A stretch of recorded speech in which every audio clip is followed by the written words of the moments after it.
वालेकुम व्यूवर्स, क्या हाल है आप सबका। उम्मीद है आप सब खैरियत से होंगे। आज हम बना रहे हैं मिस्सी रोटी, जो दोपहर को गर्मियों में सब लोग लस्सी के साथ खाते हैं और बहुत मज़े की लगती है।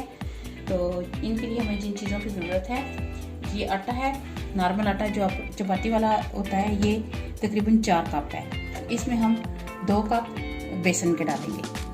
उसके बाद ये 2 मीडियम साइज़ के, इतने साइज़ के 2 ओनियन है, उनको मैंने मोटा मोटा से चॉप कर लिया है। ये हरी मिर्चें तेज़ वाली हैं, अगर आपकी ज़्यादा तेज़ नहीं है तो आप 6 हरी मिर्चें ले लें, मैंने 3 ली हैं। उसके बाद ये हरा धनिया और पुदीना है, इसको भी मैंने छोटा छोटा काट लिया। और मसाला में जो हमारे पास जाएगी वो है साबुत सूखा धनिया 1 टेबलस्पून, 1 टीस्पून जो है वो अनारदाना है, थोड़ा सा पिसा हुआ मैंने डाला है और थोड़ा सा साबुत। उसके बाद 1 टीस्पून कलवंजी, 2 टेबलस्पून सूखी मेथी जो कसूरी मेथी होती है वो वाली, 1 टीस्पून अजवाइन, 1 टेबलस्पून बड़े वाला भर के कुटी हुई मिर्चें। उसके बाद जो सॉल्ट है वो अपने आप के टेस्ट के हिसाब से होगा, लेकिन मैंने 2 टेबलस्पून लिया है क्योंकि ये थोड़ा सा सॉल्ट तेज़ ही होगा तो फिर मिर्चें और मज़े की लगेगी, करारी वाली।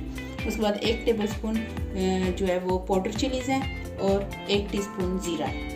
तो थोड़ा सा ऑयल भी हम आटे में शामिल करेंगे।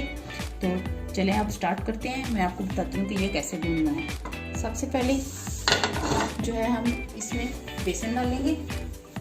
ये थोड़ा सा छोटा कप है तो मैं इतना सा कप होगा तो आप 2 कप, 4 कप आटा और 2 कप बेसन, और ये 2 कप हम भर भर के बेसन के इसमें शामिल करेंगे। ये 2 कप डाल दिए। उसके बाद ये सारे मसाले इसमें डाल दें। डाल के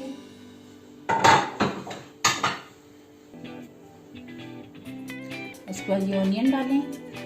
सारा कुछ आप इसमें डाल के फिर इसको पहले मिक्स करना है। उसके बाद फिर जो ठंडा पानी है उसके साथ आपने इसको सख्त सा गूंदना है, नरम नहीं गूंदना, क्योंकि फिर जब ऑनियन और ये सारी चीज़ें पानी छोड़ेंगी तो फिर वो और ज़्यादा पतला हो जाएगा।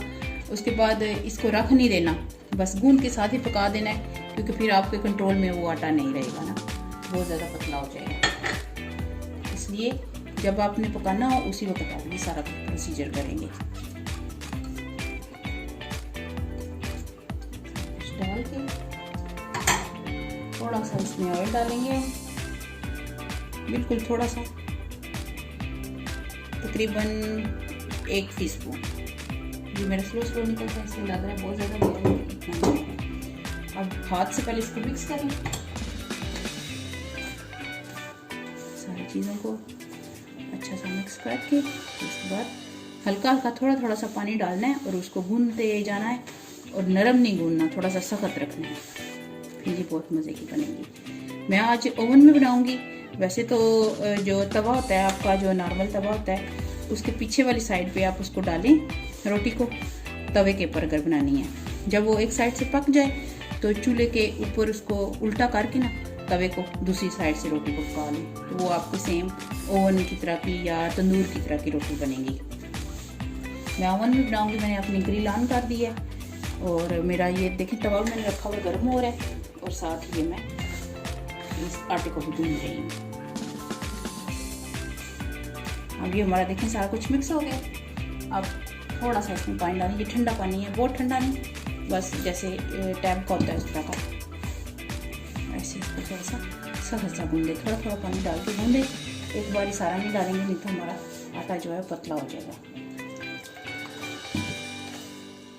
अब ये देखिए इस तरह मैंने आटा गूंद लिए, इसी तरह आपने गूंदना है।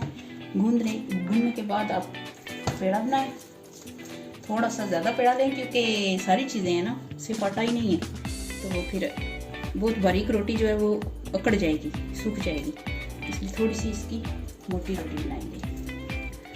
वैसे इसमें येलो फूड कलर भी डालें तो येलो रोटी बनेगी, लेकिन वैसे ऐसे भी बहुत मज़े की बनेगी। अगर खूबसूरत आपने इसको और बनाना है तो फिर येलो कलर भी डाल सकते हैं, फूड कलर जो होता है। ऐसे बना के अब ये इतनी करनी है, इससे ज़्यादा बारीक नहीं करनी, क्योंकि फिर ये नीचे चिपक जाएगी। अभी भी थोड़ा सा आपको मुश्किल लगेगा इसको उठाना। इसको इस तरह तवे के ऊपर डाल दें।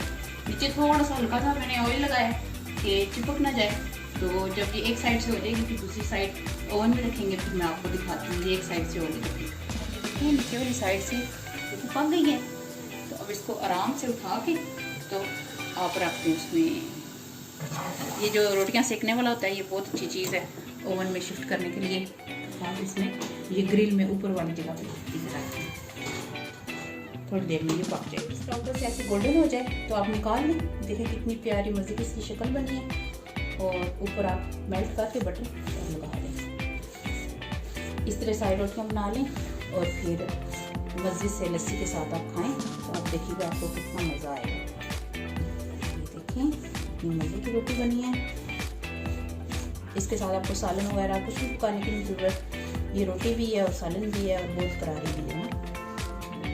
ये देखें कितनी अच्छी रोटी बन के तैयार हुई है। मैं आपको तोड़ के दिखाती हूँ। ये देखें कितनी खस्ता और कितनी मज़ेदार। और ये साथ ये देखें मैंने मीठी लस्सी बनाई है। ये खाएं, आप नमक वाली लस्सी भी बना सकते हैं। तो ये खाएं और ये पिएं। मैं आपको टेस्ट करके बताती हूँ। ये देखें कितनी मज़े की प्यारी, बहुत मज़े की और बहुत ही टेस्टी बनी है। गरम गरम आपको बहुत मज़ा आएगा। तो व्यूअर्स आप ज़रूर ट्राई कीजिएगा। तो आप देखिएगा कितनी मज़े की ये रेसिपी है तो आपको बहुत मज़ा आएगा।